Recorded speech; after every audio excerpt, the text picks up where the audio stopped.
Hello, जय Hind and नमस्कार। आज इस चीज़ के बारे में बात कर लेते हैं जो अक्सर कोई नहीं बताता, ना कोई चर्चा करता है। और वो ये है कि इलेक्शंस चल रहे हैं एंड कौन सी पार्टी अच्छी है, कौन सी बुरी है, किसको वोट देना चाहिए, किसको नहीं देना चाहिए। देखिए, जितने भी लोग हैं, इंडिविजुअल सबकी थॉट हो सकती है। एंड हर चीज़ का एक ना एक कोई आधार होता है, कोई ना कोई एक सपोर्ट, कोई क्यों कर रहा है उसका एक रीज़न होता है। कुछ रीज़न लोग बता सकते हैं, कुछ रीज़न लोग नहीं बता सकते। कुछ हिडन एजेंडा रहता है लोगों का, कुछ एक्सप्रेसिव एजेंडा रहता है। एंड बताने नहीं बताने पे लोग अलग अलग तरीके से परसीव करते हैं एक दूसरे को, अलग अलग तरीके से देखते हैं एक दूसरे को। तो आज डिस्कस कर लेते हैं कि पॉलिटिकली चल क्या रहा है। एंड देखिए, फैक्चुअल ये है कि कोई भी पार्टी दूध की धुली तो है नहीं। हर पार्टी को पॉलिटिक्स करना, इंडिया में पार्लियामेंट्री डेमोक्रेसी है एंड यहाँ पर हर एक आदमी अपने रिस्पेक्टिव उम्मीदवार जो कि मेंबर ऑफ पार्लियामेंट होता है उसके लिए वोट डालता है। एंड वो वाली पार्टी जो सबसे ज़्यादा मेंबर ऑफ पार्लियामेंट जिसके पास हो एंड बहुमत यानी 50% का आंकड़ा पार करता हो, वैसी पार्टी जीत जाती है एंड वो सरकार बनाती है। पिछले कुछ चुनाव में 2014 के पहले कोएलिशन गवर्नमेंट थी मोस्टली, क्योंकि वहाँ पर जो है किसी भी एक पार्टी को मेजोरिटी नहीं आया था। एंड 2014 से ये एक यूनिक चीज़ हुआ इंडिया में कि बीजेपी को अंडर प्राइम मिनिस्टर मोदी लगातार 2014 एंड 2019 में फुल मेजोरिटी आया मोदी की पार्टी को, जो कि बीजेपी है, on its own without any support. ऐसा पहले नहीं होता था। पहले कोएलिशन गवर्नमेंट आता था एंड बहुत लोगों को नहीं पता कि उस ज़माने में होता क्या था। बहुत लोग आज के यंग यूथ हैं, 15, 16, 18, 20, 22 ऐसे एज वाले आज के डेट में बहुत हैं जिनको पता नहीं 2014 के पहले एंड उसके पहले क्या सिनेरियो था एंड उसके बाद क्या सिनेरियो है। ये डिस्कशन डिबेट किया जा सकता है, ऐसा था वैसा था, ये एजेंडा है वो एजेंडा है। बट कुछ चीज़ें फैक्चुअल होती हैं एंड बियॉन्ड एजेंडाज होती हैं, तो उसको मैं चाह रहा हूँ कि आपके सामने रखूँ। बाकी आपका अपना खुद का दिमाग है, खुद का सोच है, खुद का थॉट को एंड फैक्ट्स को एनालाइज करने के लिए आपका खुद का जो स्किल है, वो आप अपने विवेक को उस तरह से इस्तेमाल करेंगे। तो 2014 के पहले होता ये था एंड 2014 के बाद ही होता ये है। 2014 के बाद जो हो रहा है वो तो आप लोग देख ही रहे हैं। एंड 2014 के पहले का सिनेरियो मैं बता दूं। 2014 के पहले होता क्या था। देखिए, ग्रोथ रेट कुछ समय के लिए डेफिनेटली इंडिया का 2010 के आसपास जब ग्लोबल रिसेशन था तो इंडिया का जो ग्रोथ रेट है काफ़ी ज़्यादा हो गया था। 10% के आसपास इंडिया ग्रो किया था। अगर आप हिस्टोरिकल फैक्ट आप इंडिया का जीडीपी ग्रोथ रेट अगर देखें तो आप पाएंगे कि जीडीपी ग्रोथ रेट जो है इंडिया का 2010 के आसपास ये काफ़ी बढ़ा था एंड वो वही 10% के आसपास छू दिया था। बट प्रॉब्लम ये है कि वो कंसिस्टेंट ग्रोथ रेट जो था वो नहीं था। मतलब कंसिस्टेंस इन द सेंस कि वो एक स्पेसिफिक सिनेरियो में स्पेसिफिक तरीके से इंडिया का जो ग्रोथ रेट था वो 10% को हुआ था and India growth rate since then ऐसे फ्लक्चुएट ही हो रहा है। इवन 2014 के बाद ग्रोथ रेट में अप्स एंड डाउन्स आए हैं एंड सबसे ज़्यादा डाउन जो आप कोविड के समय देख सकते हैं 2000 जो 19, 20, 21 जो है, ये सिनेरियो इंडिया का काफ़ी बुरा रहा एंड ये सारे कंट्री का बुरा रहा। इंडिया का खास करके बुरा रहा क्योंकि इंडिया जो भी ग्रो कर रहा था वो नेगेटिव ग्रोथ रेट हो गया था। तो growth rate as such India का अगर आप देखें, आप खुद भी एवरेज करके देख सकते हैं, बट अगर आप उस तरह से देखें तो 2006 से 2008 से 2010 ऐसा नहीं था कि गोल्डन एरा था। इंडिया का जो 2010 के समय है वो 8.5 जीडीपी ग्रोथ रेट हुआ था जो कि हाईएस्ट है। एंड उस जोन में जो कि कांग्रेस का रहा है, वो कांग्रेस बोल सकते हैं because UPA ruling party government चला रही थी एंड यूपीए में लीडिंग पार्टी कांग्रेस की थी। तो अगर आप ग्रोथ रेट एवरेज करके देखें, है ना, उस पूरे टेन्योर का कि हर साल लगभग कितना रहा है, तो ऐसे कुछ बहुत अच्छा इकोनॉमिक परफॉर्मेंस नहीं रहा। 2010 में मैक्सिमम होने के बाद 8.5 होने के बाद अगेन डिप किया। एंड मैं आपको सिलसिलेवार तरीके से बताता हूँ। 2004 का 2003 7.9, 2005 7.9, 6 8.1 एंड देन 7 7.7, 8 जो है वो रिसेशन हुआ था, 3.1 ग्रोथ रेट हो गया था, एंड 9 को 7.9 एंड 10 8.5। देन 10 के बाद जो है फिर डाउन हुआ एंड इंडिया का जो है जीडीपी गिरा 5.2 2011 में, 12 में 5.5 एंड 13 में 6.4। एंड देन मोदी गवर्नमेंट आने के बाद मीन्स कांग्रेस के टाइम में फ्लक्चुएट हुआ था एंड हाईएस्ट 8.1 जो भी था 2010 में गया था। एंड बाकी आप एवरेज निकाल ले, लोएस्ट 3 समथिंग भी गया था। तो ऐसा नहीं है कि लाइक वहाँ पर बहुत अच्छा जीडीपी ग्रोथ रेट हुआ। लोग कहने के लिए कहते हैं कि भाई इकोनॉमिस्ट प्राइम मिनिस्टर था, बट ओनली एक पर्टिकुलर आपका कोर फील्ड में आप किसी तरह से अच्छे हों जरूरी नहीं उसका मतलब कि आप सारे फील्ड में अच्छे। Leadership and being a economist both are totally different thing. ये दोनों डिफरेंट चीज़ है। लीडरशिप एक अलग तरह की एबिलिटी है। सो 2014 में आने के बाद क्या हुआ कि 7.4 जीडीपी था 2014 में, 15 में 8 हो गया, 16 में 8.3 एंड देन फिर रिसेशन आना शुरू हुआ तो 17 में 6.8 एंड 19 में 3.9 बिकॉज 19 में कोविड आ चुका था एंड चाइना में जो सप्लाई चेन वगैरह डिस्टर्ब होना शुरू हो गया था। एंड ये जो मेन जो इंडिया का जो गोता लगाया है जीडीपी ग्रोथ रेट 5.8 हो गया 2020 में एंड 5.8 के बाद आप 2021 से रिकवरी चालू हुआ। 21 एंड 22 7.8 पॉइंट के आसपास अभी मेंटेन कर रहा है इंडिया, जो कि अगर आप ऑन एन एवरेज कोविड अगर सीनेरियो नहीं रहता तो आप अगर उसका परफॉर्मेंस देखें तो यूपीए का जो टेन्योर था पिछले 10 साल से उससे ग्रोथ वाइज बेटर है। नाउ ये जो इकोनॉमिक ग्रोथ हुआ था 2010 में क्या क्या मेजर फैक्टर था। 2010 में मेजर फैक्टर आईटी बूम था, जो आउटसोर्सिंग अमेरिका एंड बाकी डेवलप्ड कंट्रीज है, जो आउटसोर्सिंग का जो ट्रेंड था वो जो अर्ली 2000s जो था वो काफ़ी गोल्डन पीरियड था उसके लिए। एंड जो आईटी कंपनीज जो आउटसोर्सिंग करती थी इंडिया में अपना काम को डंप करती थी वो काफ़ी बड़ा मेजर फैक्टर था जिसके चलते जो इंडिया का ग्रोथ दिलाया उस पीरियड में। इस पीरियड में हाउएवर आईटी डेफिनेटली एक फैक्टर रहा है, बट अदर देन दैट जो इंफ्रास्ट्रक्चर डेवलपमेंट इस टेन्योर में हुआ है वो इंफ्रास्ट्रक्चर जो है वो उसका कोई जवाब नहीं है। बिकॉज जितना इंफ्रास्ट्रक्चर बना है नया, 4 लेनिंग आप रोड का कह लीजिए, एक्सप्रेसवे कह लीजिए, रेलवेज में जो इम्प्रूवमेंट हुआ है, डेफिनेटली ये और भी इसमें काफ़ी सुधार है एंड काफ़ी प्रोग्रेस का ज़रूरत है।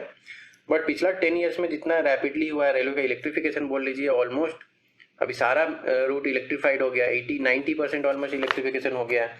थोड़ा सा नॉर्थ ईस्ट का हिस्सा बचा रह गया एंड कुछ ऐसा इलाका जहाँ पर जो छूटा रह गया है मेन एरिया में वहाँ पर इलेक्ट्रिफिकेशन नहीं हुआ। बाकी जहाँ भी आप देखो रेलवे ऑलमोस्ट इलेक्ट्रीफाइड है, बहुत सारे स्टेट ऑलरेडी इलेक्ट्रीफाइड हो चुके हैं। एंड इलेक्ट्रिफिकेशन क्यों कर रहा है रेलवे, जो है इतना पैसा सरकार क्यों इन्वेस्ट कर रही है रेलवे के इलेक्ट्रिफिकेशन करने पे?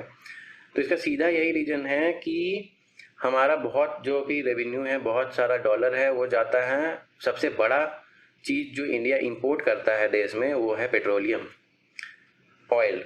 एंड ऑयल अगर इंडिया एक्सपोर्ट कम करेगा मीन्स हम अपना कोयला से बिजली बनाएंगे, अपना देश में ही विंड से बिजली बनाएंगे, अपना देश में ही सोलर एनर्जी से बिजली बनाएंगे और हाइड्रो वाटर रिसोर्स से बिजली बनाएंगे। अपने देश में ही जितना भी बिजली बनाए या जितना भी पावर बना लें, दैट इज व्हाट रिडक्शन करेगा हमारा जो भी जो ऑयल इंपोर्ट है उस पर डिपेंडेंसी पहला तो रिड्यूस करेगा। सेकेंडरी वो रेवेन्यू, वो जो पैसा जो बाहर जा रहा है, जो हम गल्फ को दे रहे हैं, चाहे रसिया को दे रहे हैं, जहाँ से भी हम तेल ले रहे हैं, ईरान को दे रहे हैं, वो पैसा बाहर नहीं जाने का होगा।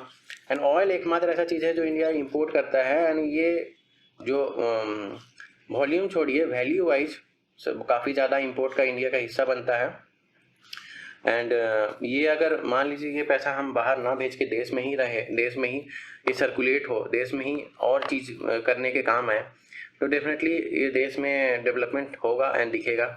तो इलेक्ट्रिफिकेशन का ये है कि रेलवे बहुत ज़्यादा एनर्जी कंज्यूम करती है, डीजल पेट्रोलियम बहुत ज़्यादा कंज्यूम करती है।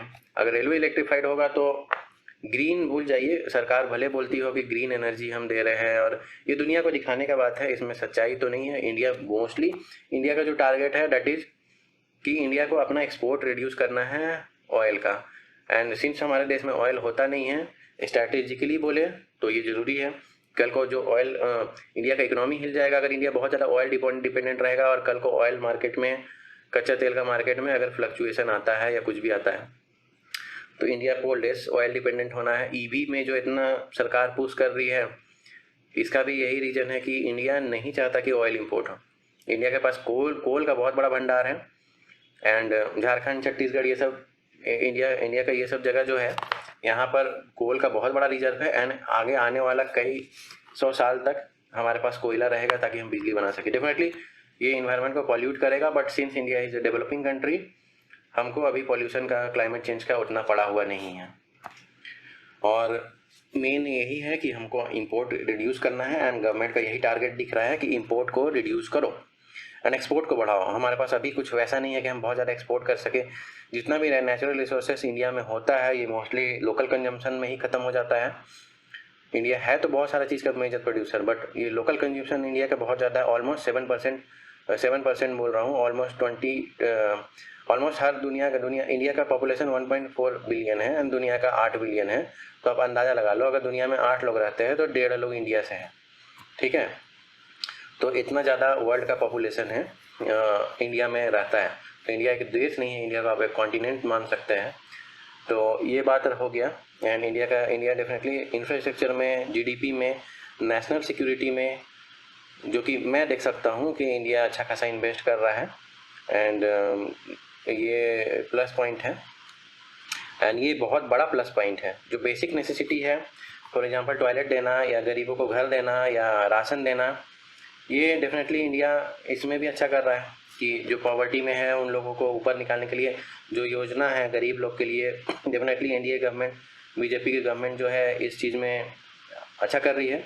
और सिर्फ अच्छा नहीं कर रही है, जो कि ट्रांसपेरेंसी या डायरेक्ट अकाउंट से अब सिस्टम सारा हो रहा है। ऐसा नहीं था कि कांग्रेस जो सोशलिस्टिक गवर्नमेंट थी, जो इसका अप्रोच सोशलिस्टिक था, उसके पास ये सारी योजना नहीं थी। गरीब कल्याण के लिए, गरीबी हटाने के लिए उनके पास भी एक से एक योजनाएं थी, बट इम्प्लीमेंटेशन में फ़र्क डेफिनेटली था। राजीव गांधी का खुद का कहना था कि जो हमारे प्राइम मिनिस्टर राजीव गांधी, कि हम 1 रुपया भेजते हैं तो घट घुट के 15 पैसा बचता है, लोकल ज़मीन पे 15 पैसा का खर्च होता है, बाकी ब्यूरोक्रेसी और जो सप्लाई जो कि पूरा महकमा है, जो कि पूरा हायरार्की ऑफ ऑफिशियल है, गवर्नमेंट ऑफिशियल, उधर ही ख़त्म हो जाता है, करप्शन के भेंट चढ़ जाता है। बट अभी इस चीज़ में एटलीस्ट सेंट्रल गवर्नमेंट जो पैसा भेज रही है, लोगों के अकाउंट में भेज रही है, डेफिनेटली करप्शन इसमें भी है।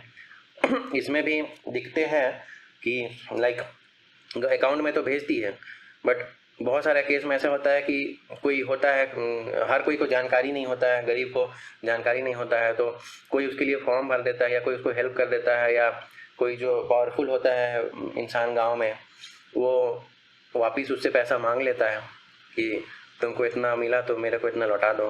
तो इस तरह से होता है, एंड इस चीज़ को रोकना और मुश्किल है, चैलेंजिंग है, इम्पॉसिबल तो कुछ भी नहीं है, बट ये है। But corruption definitely central government का स्कीम्स में कम हुआ है एंड ज़्यादा से ज़्यादा लोग को फ़ायदा मिल रहा है। तो ये गरीब वाला चीज़ हो गया, डेवलपमेंट बेटर हो रहा है, ग्राउंड पे इंफ्रास्ट्रक्चर बन रहा है, जो कि अभी के लिए फ़ायदा नहीं देगा, बट आने वाला टाइम में ग्रोथ को ये ड्राइव करेगा। नया इंडस्ट्री जो इंडिया मैन्युफैक्चरिंग की तरफ, हमारा सर्विस सेक्टर ऑलरेडी आउटसोर्सिंग के चलते बूस्ट हुआ पड़ा है। सर्विस सेक्टर के लिए आपको एक आधी सिटी बना देनी होती है, वह लोग वहीं आके रहते हैं एंड सारा आउटसोर्सिंग कंप्यूटर में बैठे बैठे करते हैं। अभी एग्रीकल्चर में हम लोग प्रोग्रेस कर रहे हैं, एग्रीकल्चर में बहुत ज़्यादा ग्रोथ कर पाना ये पॉसिबल नहीं है। एग्रीकल्चर में कितना भी आप कोशिश कर लो, बहुत ज़्यादा उसमें रैपिड ग्रोथ ले आना, उसको अपना कंट्री का ग्रोथ का इंजन बना पाना आज के डेट में पॉसिबल नहीं है। इंडिया जैसे कंट्री में खास करके, जहाँ पर लैंड बहुत लिमिटेड है एंड पर कैपिटल लैंड और भी लिमिटेड है। जैसे कि मैंने आपको बताया, हर 1.5 आदमी अगर इंडिया में है तो 8 आदमी दुनिया में है, तो ये रेशियो है। चाइना के पास ऑलमोस्ट इंडिया से 3 गुना ज़्यादा ज़मीन है, वो चाहे तो उस सारे ज़मीन में खेती कर सकता है और भी बढ़ा सकता है। वेस्टलैंड डेफिनेटली है चाइना के पास, बट इंडिया के पास, इंडिया से ज़्यादा चाइना के पास ग्रीन एरिया है, सेम यूएस के पास है। तो हम अगर खेती का प्रोडक्शन बढ़ाने के लिए, हमारे पास लैंड का किल्लत है, ये तो फैक्ट है। हम कितना भी एडवांस टेक्नोलॉजी ले आए, बट एग्रीकल्चर सस्टेनेबली उतना तेज़ी से ग्रो नहीं कर पाएगा। तो फोकस किस पे करना चाहिए इंडिया को? इंडिया का जो सोया हुआ सेक्टर है मैन्युफैक्चरिंग सेक्टर, उसको करना चाहिए। एंड मैन्युफैक्चरिंग सेक्टर को बूस्ट कराने के लिए आपको इंफ्रास्ट्रक्चर डालना होगा। आप देश में कुछ मैन्युफैक्चर कराते हो, आपको उसको ट्रांसपोर्ट करके पोर्ट तक ले जाना होगा, रेलवे तक ले जाना होगा, आपको बेटर चौड़े हाईवे चाहिए होंगे ताकि बड़ा बड़ा गुड्स है वो सही तरह समय पे एंड सही सलामत सही तरीके से अच्छे से ट्रांसपोर्ट हो जाए। तो ये सारा जो चीज़ है, ये सारा के लिए इंडिया के पास एक सॉलिड इंफ्रास्ट्रक्चर होना चाहिए, जो कि नहीं था। ये नया फिनोमेना है कि ढेर सारे एक्सप्रेसवे बनाए जा रहे हैं, हाई स्पीड रेलवे का भी सोचा जा रहा है, जो ऑलरेडी एग्जिस्टिंग ट्रेन है उसको 160 165 का ट्रैक अपग्रेड किया जा रहा है, इलेक्ट्रिफिकेशन हो रहा है। तो ये सारा चीज़ सरकार बहुत पैसा इस पर खर्च कर रही है। एंड हो सकता है कि इसमें करप्शन हो, हर जगह नहीं है, कुछ जगह ज़रूर हो सकता है, बट ये परफॉर्मेंस पिछला, आप जब इंडिया इंडिपेंडेंट इंडिया की हिस्ट्री देख लीजिए, ये सबसे बेस्ट है। तो ये प्रोज हो गया। अब कौन क्या है? सबसे बड़ा कौन है कि सरकार रोजगार नहीं दे पा रही है। एंड ये ऐसा है कि ये फैक्ट है एंड ये इनएविटेबल भी है। इनएविटेबल इसीलिए क्योंकि इंडिया में एजुकेटेड जो लोग हैं उसकी जो संख्या है, उसका जो रेशियो है वो रेगुलर बेसिस पे बढ़ा है, काफ़ी तेज़ी से बढ़ा है। हाई मतलब कि डिग्री वाले लोग, बीए में ये सब किए हुए लोग, ग्रेजुएट लोग, ये जो पॉपुलेशन है जो कि जॉब सीकर है, ये हमेशा बढ़ रहा है। जितना तेज़ी से इंडिया का पॉपुलेशन ग्रो है, ये इनफैक्ट उससे ज़्यादा तेज़ी से हो रहा है। एंड डेफिनेटली उसके अगेंस्ट में इंडिया के पास जॉब क्रिएटिंग के लिए उतना इंडिया के पास पोटेंसी नहीं है, एटलीस्ट आज के डेट में। तो और ये रातों रात किया भी नहीं जा सकता। सरकार जॉब हर कोई को, सरकार जो है हर कोई सोचता है कि अगर मेरे को सरकारी नौकरी लग जाए, मेरे को ये लग जाए वो लग जाए, बट सरकार को भी रेवेन्यू चाहिए ना। सरकार हर कोई को रोजगार कहाँ से देगी? हमारा देश कोई दुबई या हमारा देश कोई सऊदी नहीं है जहाँ पर मुफ्त का तेल नीचे से निकल रहा है, जिसको विदेशी कंपनी आके ले जाए और बदले में पैसा दे और वो पैसा लोगों पे खर्च करे और लोगों को कुछ भी करने की जरूरत नहीं पड़े। हमारा सबसे बड़ा एसेट अगर कुछ है तो ह्यूमन रिसोर्स है। एंड सबसे दुख की बात है कि हम उस ह्यूमन रिसोर्स का ऑप्टिमम यूटिलिटी नहीं कर पा रहे। एंड ये यूटिलिटी करने के लिए जो भी चीज़ होना चाहिए, जैसे मैंने आपको बताया, सर्विस सेक्टर जितना तेज़ी से ग्रो कर सकता है कर रहा है, और भी तेज़ी से डेफिनेटली उसमें गुंजाइश डेफिनेटली है। सर्विस सेक्टर सिर्फ आईटी का मैं बात नहीं कर रहा हूँ, किसी भी तरह का सर्विस अगर हम दुनिया को एक्सपोर्ट करते हैं, जैसे आईटी हो गया, टीचिंग हो गया, असिस्टेंट्स हो गया, कुछ भी हो गया, इवन हम अगर हमारे वर्कर जाके इजराइल जाके, हमारे वर्कर अगर सऊदी जाके, दुबई जाके काम कर रहे हैं, तो दिस इज ऑल्सो आउटसोर्सिंग। मतलब एक तरह से इंडिया आउटसोर्स कर रहा है सर्विस, ठीक है। हम मैन पावर को आउटसोर्स कर रहे हैं एंड दिस इज सर्विस, ठीक है। तो इंडिया और भी तेजी से जो फॉरेन से रिमिटेंस आ रहा है वो भी इंडिया का जीडीपी एक तरह से बढ़ा ही रहा है। तो ये सब है। तो मेन चीज़ अगर इंडिया को फोकस करना है तो है मैन्युफैक्चरिंग, एंड उसके लिए रोड एंड हाईवे एंड बहुत अच्छा सॉलिड रोबस्ट इंफ्रास्ट्रक्चर चाहिए। एंड सरकार को मैं जहाँ देख रहा हूँ, सरकार डेफिनेटली इस पर ध्यान दे रही है। बहुत सारे जगह जहाँ स्टेट गवर्नमेंट और इससे सपोर्ट अच्छा नहीं मिल रहा है, वहाँ पर डेफिनेटली प्रॉब्लम है, लैंड एक्विजिशन ये सब नहीं हो पा रहा है, उसके चलते इंफ्रास्ट्रक्चर बन नहीं पा रहा है। बट यहाँ पर गवर्नमेंट अगर ये अच्छे से इम्प्लीमेंट करती है, अच्छा इंफ्रास्ट्रक्चर बनाती है, तो मैन्युफैक्चरिंग सेक्टर की कंपनियाँ आएंगी बाहर से, एंड तभी अच्छा बिजनेस उनको यहाँ अपॉर्चुनिटी दिखेगा, एंड तभी यहाँ पर सेटअप लगाएंगे, इंडस्ट्री लगाएंगी, एंड तभी नया नया रोजगार पैदा किया जा सकता है। एंड ये मनसा इस सरकार का दिख रहा है आज के डेट में। डेफिनेटली ये सरकार इनकेपेबल है रोजगार देने के लिए, बट जो कदम ये उठा रहा है, ये गवर्नमेंट जो जिस तरह से बढ़ रही है आगे, ये प्रॉब्लम ज़्यादा दिन नहीं रहेगा। डेफिनेटली रोजगार 100% हर कोई को जो चाहता है रोजगार मिले। ये इवन डेवलप कंट्री में भी ऐसा पॉसिबल नहीं होता है कि हर कोई को, लेकिन हमारा जो बेरोजगारी दर है ये काफ़ी कम होगा एंड ज़्यादा से ज़्यादा लोग को रोजगार मिल पाएगा। एंड आई थिंक मेरे हिसाब से अगला 5 से 10 आने वाला 5 से 10 साल, जब ये सारा प्रोजेक्ट जो इंफ्रास्ट्रक्चर के है बन के कंप्लीट होते जाएंगे, हमारे पास पोर्ट टर्मिनल अच्छे होंगे, बड़े बड़े पोर्ट होंगे, ट्रांसशिपमेंट पोर्ट जो कोची में बन रहा है वो सब बन चुका होगा, तो डेफिनेटली इंडिया में रोजगार बढ़ेगा। तो ये चीज़ है एंड इसके पीछे सरकार की मंशा दिख रही है। ये चीज़ है। अब आइडियोलॉजी पे बात कर लेते हैं। बहुत लोगों को आइडियोलॉजी से प्रॉब्लम है कि कांग्रेस सेक्युलर है एंड बीजेपी कम्युनल है वगैरह वगैरह। तो ऐसा है कि देखिए, कम्युनल सेक्युलर सेक्युलर जैसा जो मेरा ऑब्जर्वेशन है, ठीक है, अपना जो भी आइडियोलॉजी जो भी बताए, बट जैसा वो ग्राउंड पे बिहेव करता है उससे यही साफ दिखता है कि कांग्रेस जो है वो भी कम्युनल है एंड बीजेपी भी एक तरह से कम्युनल ही है। यहाँ पर कोई सेक्युलर नहीं है, ठीक है। लेकिन अगर अगर सेक्युलरिज्म की तरफ कोई ज़्यादा है, जो मतलब आप कह सकते हैं कि एक्चुअल में क्या है कि तीन तरह की पॉलिटिकल आइडियोलॉजी होती है, आपको समझाते हैं। एक होता है राइट विंग, एक होता है सेंट्रिस्ट, एक होता है लेफ्ट विंग।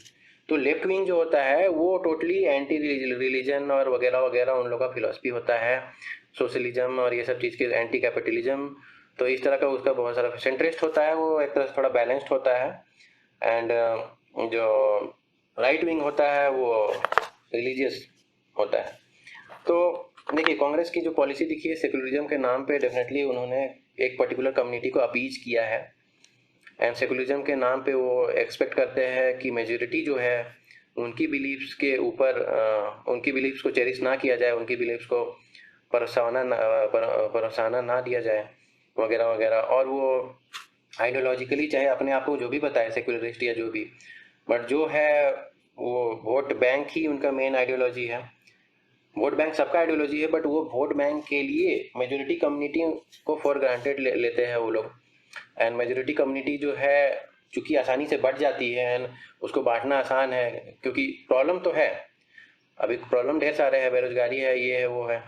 तो बहुत लोग को बहुत तरह का समस्या है, वो समस्या को एक में मिलाने के लिए जो कास्ट डिवाइड है और जो जो रिलीजियस डिवाइड है, इन सबको यूटिलाइज करके जो है सेकुलर वाले जो है, जो अपना को सेकुलर बताते हैं, जो एक्चुअल में कम्युनल है, तो वो डेफिनेटली ऐसा करते हैं।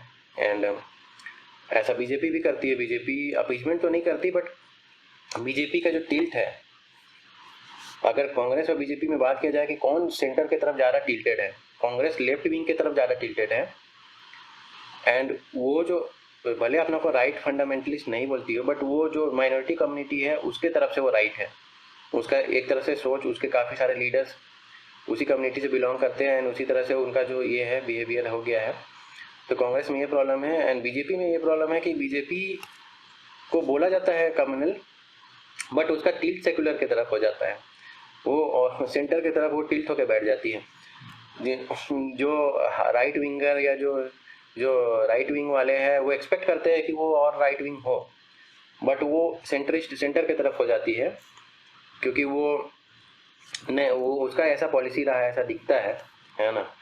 और वो जो लेफ्ट विंग वाले हैं वो तो अल्ट्रा राइट और पता नहीं क्या क्या के आरोप लगाते हैं। तो ये तो डेफिनेटली गलत बात है। अल्ट्रा राइट विंग जो है, जो वो लेफ्ट विंग का अल्ट्रा, आपको जानते ही है, नक्सली वगैरह ये सब कितना प्रॉब्लम किया, कितना डेवलपमेंट में इंडिया का मतलब डेवलपमेंट का रुका उससे। एंड काफ़ी ज़्यादा लेफ्ट विंग के अल्ट्रा के कंट्रोल में इंडिया का काफ़ी सारा पार्ट रह चुका है। छत्तीसगढ़, दंतेवाड़ा अभी भी प्रॉब्लम सॉल्व नहीं हुआ है एंड बहुत सारा जगह डेवलपमेंट से वंचित है एंड उसका रीजन लेफ्ट विंग के अल्ट्राइज ही है। तो लेफ्ट विंग 30 साल बंगाल पे भी रूल कर चुका है and left wing number one left wing में प्रॉब्लम यह है कि they are not nationalist. Unlike China में जो लेफ्ट विंग है, चाइना में जो सोशलिस्ट है, they have at least nationalism in their core. उनको चाइना की पड़ी है, वो चाइना का ग्रोथ चाहते हैं, चाइना का एक्सपेंशनिज्म चाहते हैं, चाइना ही चाइना हो ये चाहते हैं, चाइना एक सुपर पावर बने ये चाहते हैं। वहाँ पर जो लेफ्ट विंग है, लेफ्ट विंग वहाँ जो कम्युनिस्ट पार्टी है उनमें नेशनलिज्म है, बट इंडिया में क्या है, इंडिया में राइट विंग जो पार्टी है वो नेशनलिस्टिक है। यहाँ की लेफ्ट विंग पार्टी का हाल आपको पता ही है, ठीक है। तो आइडियोलॉजी देखिए उससे फ़र्क नहीं पड़ता, ग्राउंड पे जो है पॉलिटिकल आइडियोलॉजी अपार्ट, ठीक है, कांग्रेस तो अपीजमेंट पे उतर जाती है एंड यही लेफ्ट विंग ये सारा का हाल है। लेफ्ट विंग का जो नेचुरल सपोर्ट है वो जनता में काफ़ी कम हो चुका है। कुछ लिमिटेड यूनिवर्सिटीज़ वगैरह में ही वो बस कुछ प्रोफेसर हैंडल कर रहे हैं उसको ताकि वो ज़िंदा रहें। लेफ्ट विंग को नेचुरली ज़िंदा रख पाना बहुत मुश्किल है, तो लेफ्ट विंग का तो कुछ होने वाला नहीं है। बट जो मेजर अपोजिशन है कांग्रेस, वो अगर अपीजमेंट ना करे एंड अपने आइडियोलॉजी पे सपोर्ट टिकी रहे, एंड सिर्फ आइडियोलॉजी से नहीं होता है, करप्शन जो उन्होंने किया और करते थे वो बियॉन्ड आइडियोलॉजी है एंड बियॉन्ड फॉरगिवेबल है। ठीक है, आपकी आइडियोलॉजी चाहे सेक्युलर हो चाहे जो भी हो, पैसा खाने का अधिकार एंड टैक्स पेयर का पैसा बर्बाद करने का अधिकार एंड टैक्स पेयर का पैसा ग्राउंड पे नहीं लगाने का अधिकार आपको नहीं है, आपकी आइडियोलॉजी जो भी हो। तो आई थिंक ये सीन है। कभी और डिटेल में और भी चीज़ और भी पहलू इसका चर्चा करेंगे। तो इस तरह से है। बाकी वोट आपका है, आपके अपने पर्सनल रीजन हो सकते हैं, पर्सनल रीजन, पॉलिटिकल रीजन, जो भी रीजन आपके अंदर डोमिनेटिंग है आप उसको वोट दीजिए। वोट डेफिनेटली देना ज़रूरी है। अगर हर कोई ये सोचेगा कि वोट मैं नहीं दूंगा क्योंकि मैं गवर्नमेंट से अनसेटिस्फाइड हूँ, या मतलब मेरा जो एमपी है वो मैं किसी से भी सेटिस्फाइड नहीं हूँ, या कुछ और भी रीजन है कि मेरे एक वोट डालने से क्या होगा नहीं होगा, तो ये बहुत गलत सोच है। वोट डेफिनेटली देना चाहिए। जो भी दे सकता है वोट उसको देना चाहिए, चाहे आप जिस भी पार्टी को दे। आपको कांग्रेस अच्छी लगती है कांग्रेस को दीजिए, बीजेपी अच्छी लगती है बीजेपी को दीजिए, आप अच्छी लगती है आप दीजिए, या इवन आप लेफ्ट विंगर हो, आपको कम्युनिस्ट आइडियोलॉजी अच्छा लगता है या जो भी उनका जो है आप उसको दीजिए, बट वोट देना ज़रूरी है। एंड तभी उससे क्या है कि ज़्यादा से ज़्यादा लोगों का पार्टिसिपेशन होगा। फॉर और अगेंस्ट पार्टिसिपेशन मैटर करता है। एंड वो डेमोक्रेसी तभी कहलाएगा जब लोग पार्टिसिपेट करेंगे। लोगों ने चुना या लोगों ने नहीं चुना, ये होता है। एंड यही डेमोक्रेसी की पावर है। आप अपना एक्सरसाइज कीजिए। बाकी और ये सारे डिस्कशन इस पे करेंगे अगले वीडियो में। तब तक के लिए जय हिंद एंड नमस्कार।